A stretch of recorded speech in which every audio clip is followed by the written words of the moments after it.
Okay, so what's the topic of discussion today? It's basal ganglia, and what we are going to talk about in basal ganglia, we'll be covering what? We'll be covering anatomical and physiological, both the aspects of basal ganglia. Okay, now without delay, let's begin our discussion. Okay, in basal ganglia, what we will be talking about what anatomical, all these are the portion of what anatomical portion.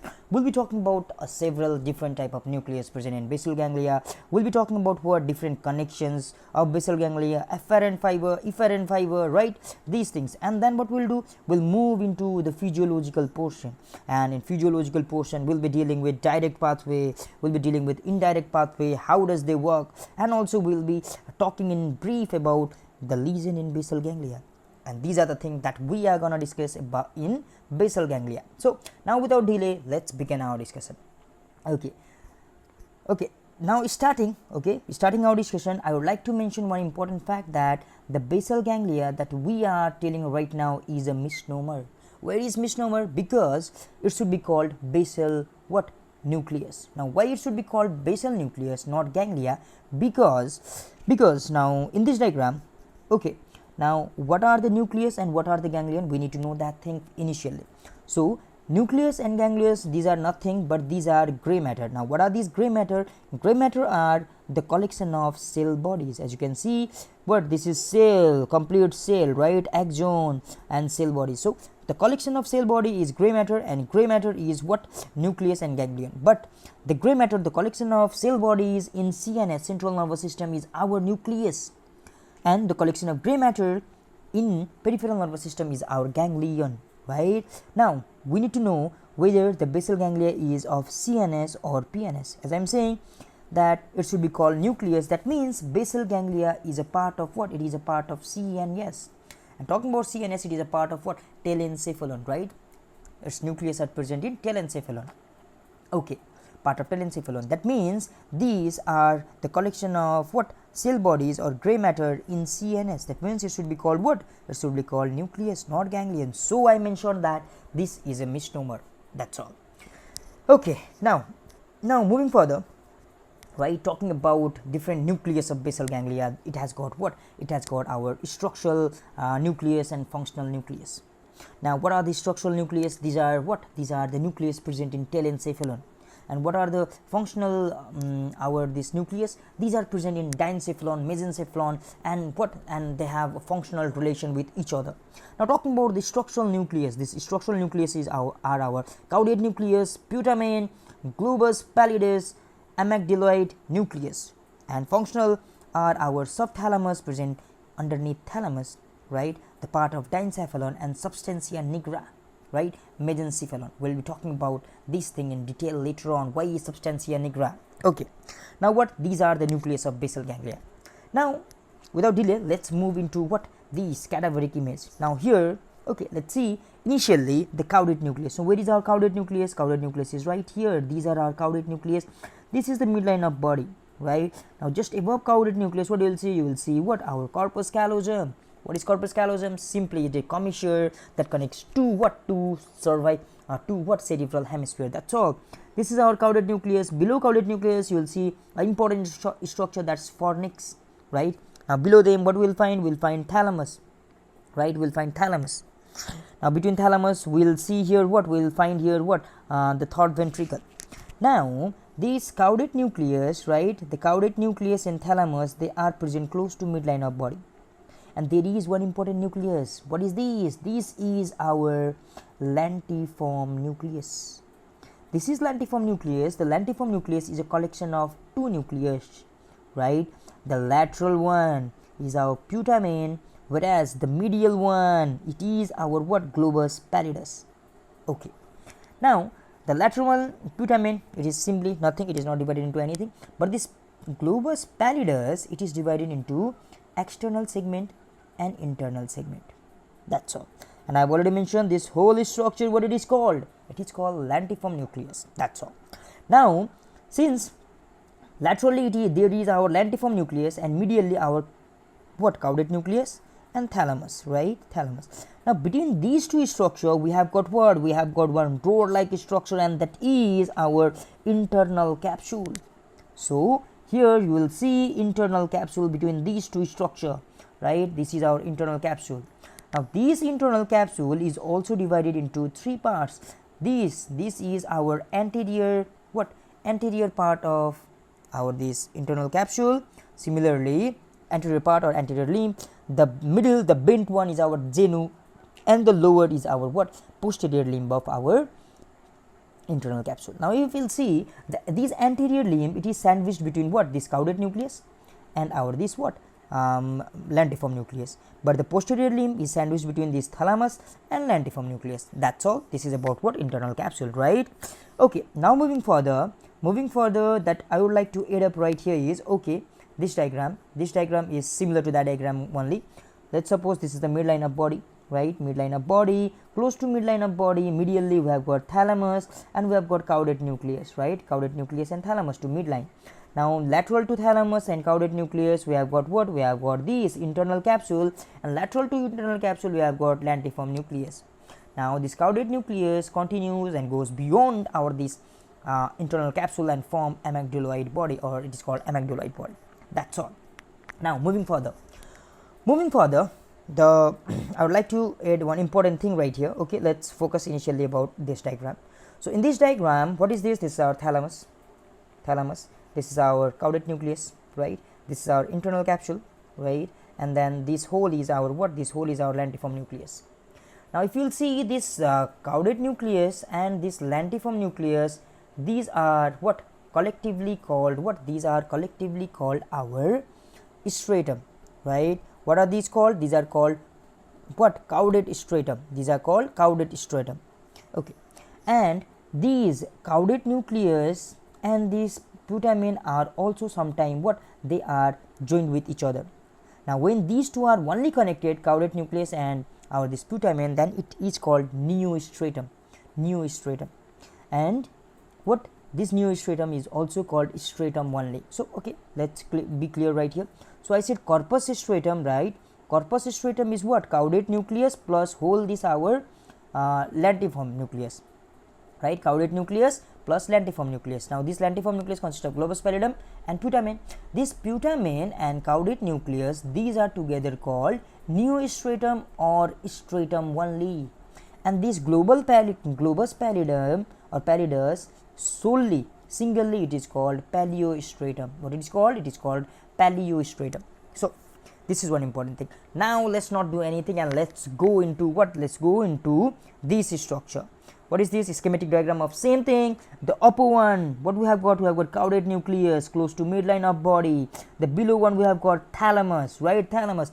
Now and these are medial structure. Laterally we have got lentiform nucleus, which consists of globus pallidum and putamen, right? Between these lentiform nucleus and thalamus and caudate nucleus we have got internal capsule, right? Internal capsule. Now below this thalamus, what we have got? We have got subthalamus, and below subthalamus we have got we have got substantia nigra. And talking specifically, okay, we'll go into that later on. Now here initially, what is this? This is our lentiform nucleus. This lentiform nucleus, right? Lentiform nucleus with caudate nucleus, it is together called it is corpus stratum, right? It is called corpus stratum, sorry. But this caudate nucleus, when combined with only putamen, it is called It is called stratum or neostratum, right? Caudate nucleus plus putamen. And we know lentiform nucleus is caudate. Sorry, it is not caudate. Lentiform nucleus is It is putamen, right? Putamen plus globus pallidus. It's mistake right here. Now let's go into neostratum, right? Okay, sorry. Let's go into Let's go into substantia nigra. Now going into substantia nigra, right? The word suggests the nigra. What is this nigra suggest? It suggests that the substantia nigra is dark in color. It is dark in color. Now why it is dark in color? Because of presence of dark color pigment, that is melanin, right? Melanin. Now the function of this substantia nigra is that it helps in production of dopamine, right? Dopamine.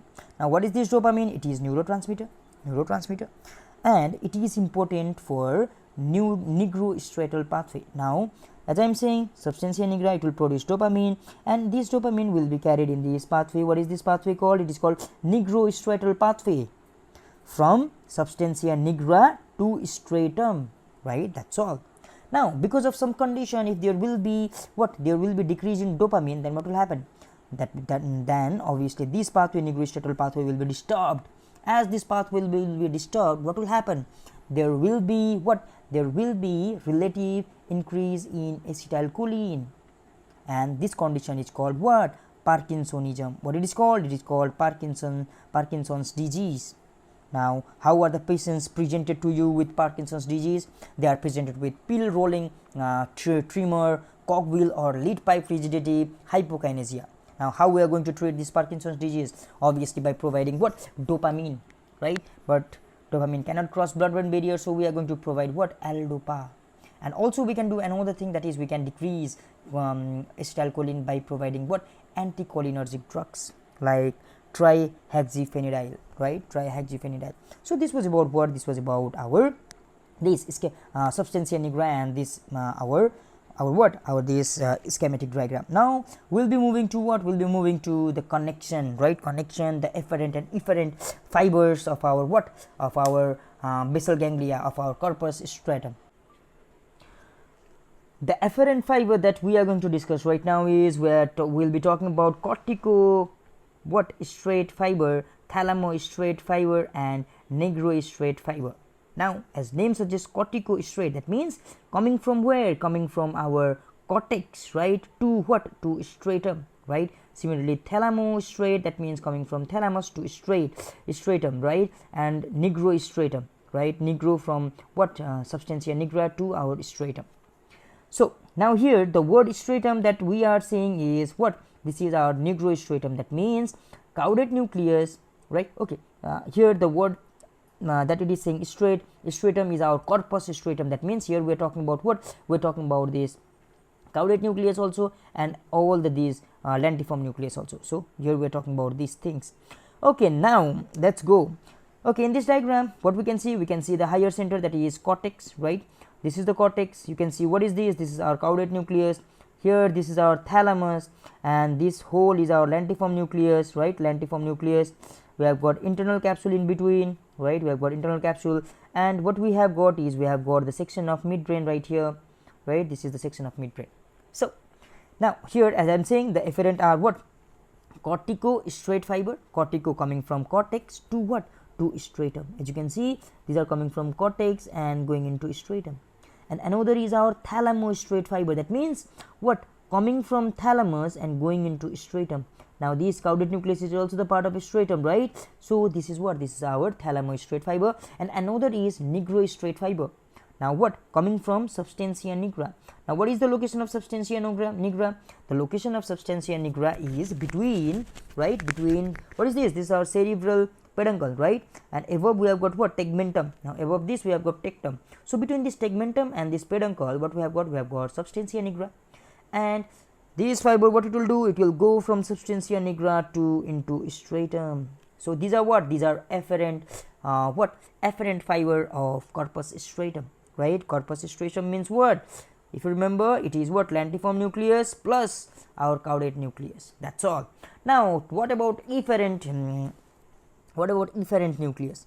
Now talking efferent fiber. Now talking about efferent fiber, what we need to know here is, right, most of them go from putamen to globus pallidus, right? That means most of them go from putamen to globus pallidus. Okay. Now from this globus pallidus, what will happen is that from this globus pallidus, the efferent fiber will go and relay into what? The nucleus of thalamus, and that is, what is this nucleus called? It is ventro-anterior nucleus, right? It is what? Ventro-anterior nucleus. Okay, the first fiber that you will see, right, it is coming all the way from globus pallidus to what? Ventro-anterior nucleus of thalamus through what? Through fasciculus lenticularis. Through what? Fasciculus lenticularis. Similarly, there is another fiber that is bending a bit and going into ventro-anterior nucleus of thalamus, and that is our ansa lenticularis. So another fiber that you will see, that is what? That is going all the way to our subthalamic nucleus. Similarly, there is another fiber that is going and it is going into the red nucleus.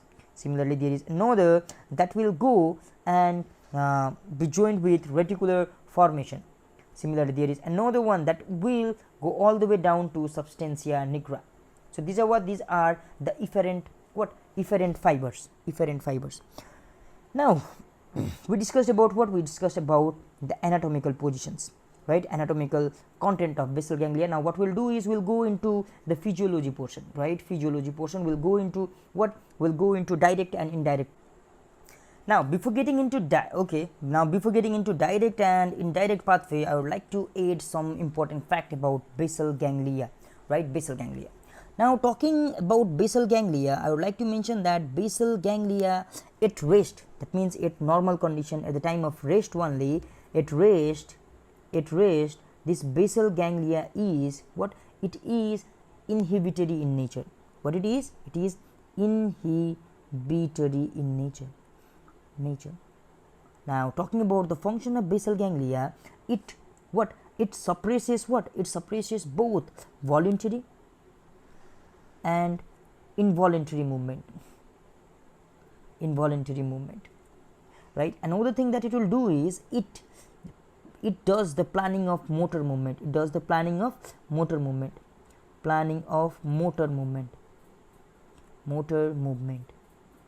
okay. Now as I have already mentioned that at rest it is mainly in inhibitory state, right, inhibitory nature, and its function is what, reduction in voluntary and involuntary what, movement. That means if there will be basal ganglia, if there will be lesion in basal ganglia, then what will happen? That means there will not be what, inhibition of this what, voluntary and involuntary motion. That means what, there will be excessive voluntary and involuntary motion, right, excessive, such that for example in Korea, Sydenham's Korea, there is what, involuntary movement, right, dancing pattern. Why? Because there is what, there is lesion in basal ganglia. So this is one important thing that I would like to mention. So now here, now before getting into pathway directly, I would like to talk about what, the nucleus and their transmitter and their functions. Now caudate nucleus, putamen, right, these two are what, these two are the input nuclei, right, these are the input nuclei, and this globus pallidus, it is output nuclei, and this globus pallidus is further divided into interna and externa, right. These are what, these are input, right, and these are and globus pallidus is output nuclei, right. What they are, what, these caudate nucleus and putamen, what, right, these are together called what, this caudate nucleus and putamen, these are together called what, stratum or neostratum, right, stratum or neostratum, these are called stratum or neostratum, and these are what, these are input nuclei, inhibition in nature, right, these are inhibitory in nature, right. I have already mentioned in rest basal ganglia are inhibitory in nature. These are inhibitory in nature because of what, because of what, using neurotransmitter GABA, right. All these three use GABA as their what, neurotransmitter, and their action is inhibition. The GABA is inhibitory neurotransmitter. And talking about Substantia Nigra, right, it has neurotransmitter dopamine, and it is also inhibitory in nature.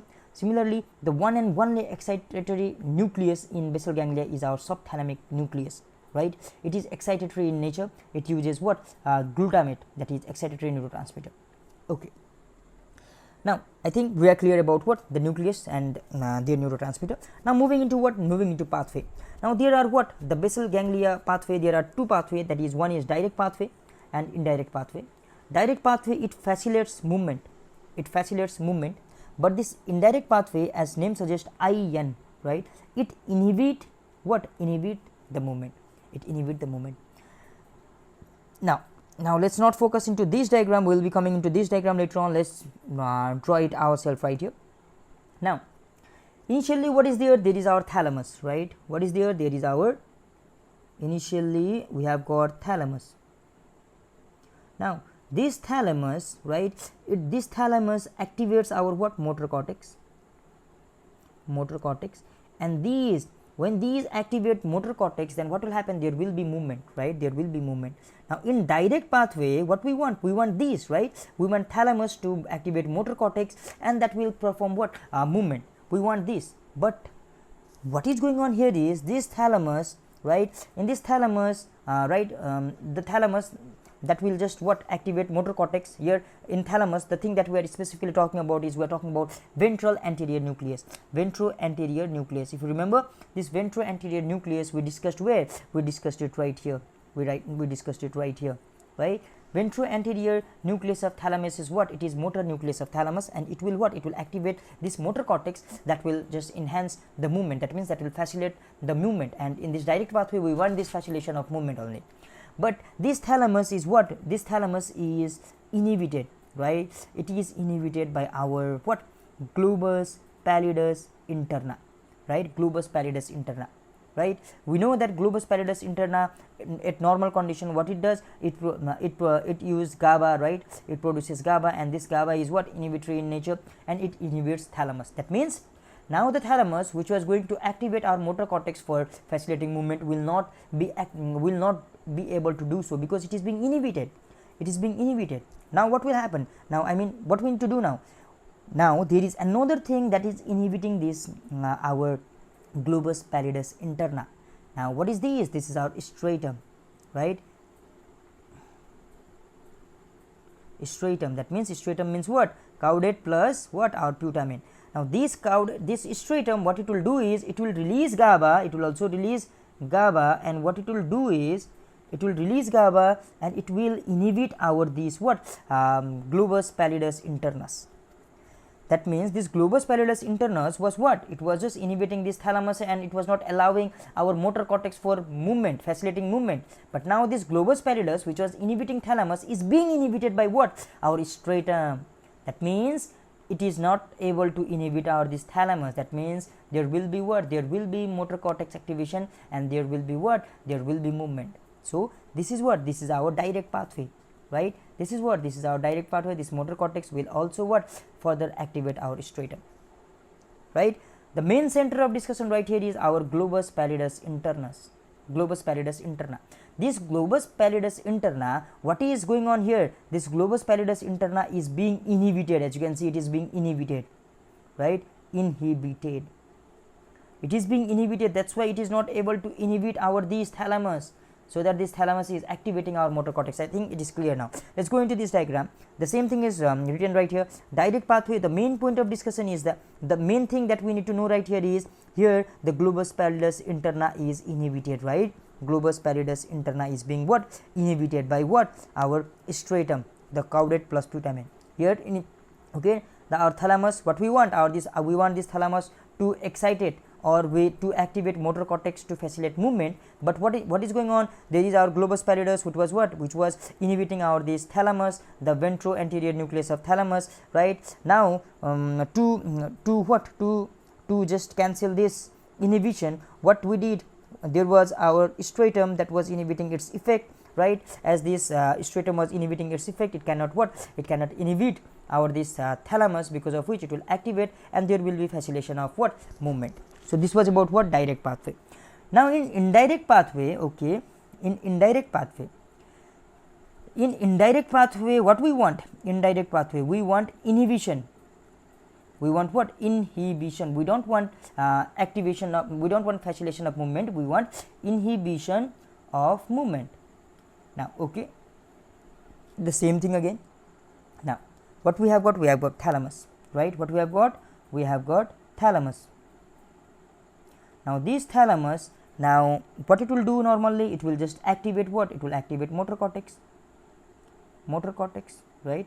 And this motor cortex will what? It will just enhance movement. But here we don't want this, right? We don't want this movement to happen. That means we want this thalamus to be inhibited, right? We want this thalamus to be inhibited. Now we know that inhibition of this thalamus is done by what? Globus pallidus internus. We know that, right? Globus pallidus internal will what? It will be inhibiting what? Our this thalamus, right? Now for this globus pallidus internus to inhibit thalamus, it should not be inhibited, it should be activated. So the point of discussion right here is, in indirect pathway, this globus pallidus internus is what? It is being what? It is being activated, right? Now what will activate this globus pallidus internus? It will be activated by our what? Our subthalamic nucleus. What? Subthalamic nucleus. Subthalamic nucleus, right? Now this subthalamic nucleus, if you remember this subthalamic nucleus, okay, let's write it like this. It was what? It was using neurotransmitter glutamate, right? glutamate. Now this glutamate, what it will do, it will activate our this globus pallidus internus, and that will be successful in what, successful in our what, inhibiting thalamus. Now this soft thalamic nucleus is being inhibited by what, it is being inhibited by our globus pallidus externa. Okay, here was our what, interna, but here comes the role of externa. That means it was what, it was being inhibited. Okay, that means if it was being inhibited, I mean if this globus pallidus externa will inhibit our this subthalamic nucleus, then it will not be able to what, it will not be able to activate our this globus pallidus interna, and this globus pallidus interna will not be able to inhibit our this thalamus, because of which there may be there can be the condition of facilitation of movement. So we don't want this. So what we need to do now, we need to what, we need to inhibit these globus pallidus externa. Now to inhibit it, what we have got, we have got our the world player, that is striatum, right? This striatum, okay, this striatum, what it will do, it will inhibit globus pallidus externa.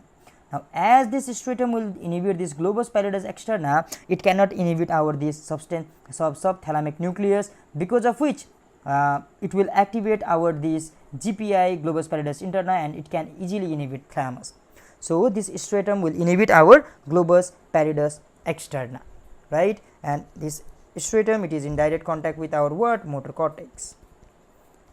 Okay, that means here in indirect pathway, what we have, we have thalamus, which was activating motor cortex, but we don't want it because we want inhibition of movement. So what we need to stop this thalamus, to stop this thalamus, what we had our globus pallidus internus, which was inhibiting our this thalamus, but to inhibit this thalamus, we need to what, to inhibit this thalamus, or to for this globus pallidus internus to inhibit this thalamus, we need this globus pallidus internus to be activated, right? And this activation was done by our subthalamic nucleus by producing glutamate, but the problem is this subthalamic nucleus was being inhibited by our globus pallidus externa, right? This was the problem, but we got the solution that striatum is what, inhibiting these globus pallidus externa. As it was inhibiting globus pallidus externa, now what, this subthalamic nucleus will not be inhibited.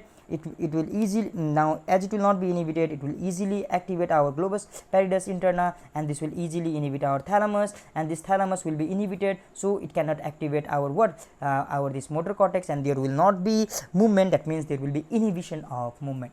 That's all. So here the fact is globus pallidus interna is activated, whereas our this globus pallidus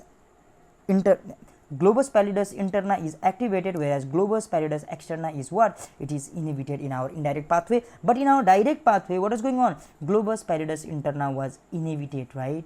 Okay, same thing, same story right here, thalamus, right, motor cortex, it will activate motor cortex, but for what, inhibiting the movement, this thalamus should be what, inhibited, right? For its inhibition, we have got globus pallidus interna, right? But this globus pallidus interna should be activated to perform its action, so the activation is done by subthalamic nucleus by producing glutamate.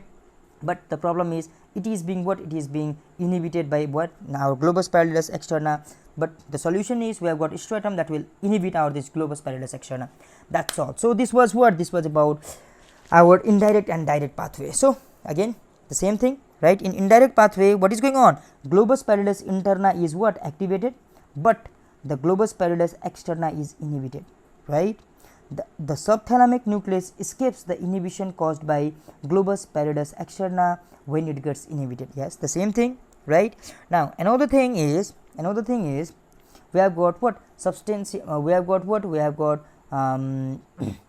what, Substantia Nigra. Substantia Nigra release what, it release dopamine, we have already discussed, it release dopamine, right? And this dopamine is what, this dopamine, what it is doing, it is through D1 receptor it will activate direct pathway, right? And through D2 receptor it will inhibit indirect pathway. Indirect pathway was responsible for what, it was responsible for inhibition of movement, right? Inhibition of movement. But if this inhibition of movement will be inhibited, then obviously what will happen, there will be movement, right? That means dopamine facilitates what, it facilitates movement in both of the pathway, that means direct and indirect pathway. That means overall activity of dopamine is to facilitation of motor movement. That's all.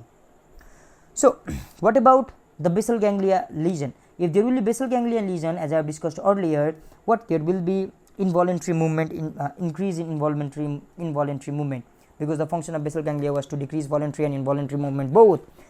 So if there will be lesion, there will be increase in involuntary movement, such as chorea, Sydenham's chorea. That is what this is. Chorea is because of what? The lesion in caudate what? Nucleus, right? Caudate nucleus. Similarly, athetosis, it is what? It is because of injury in globus pallidus, right? Similarly, hemibalism, it is because of lesion in subthalamic nucleus, right?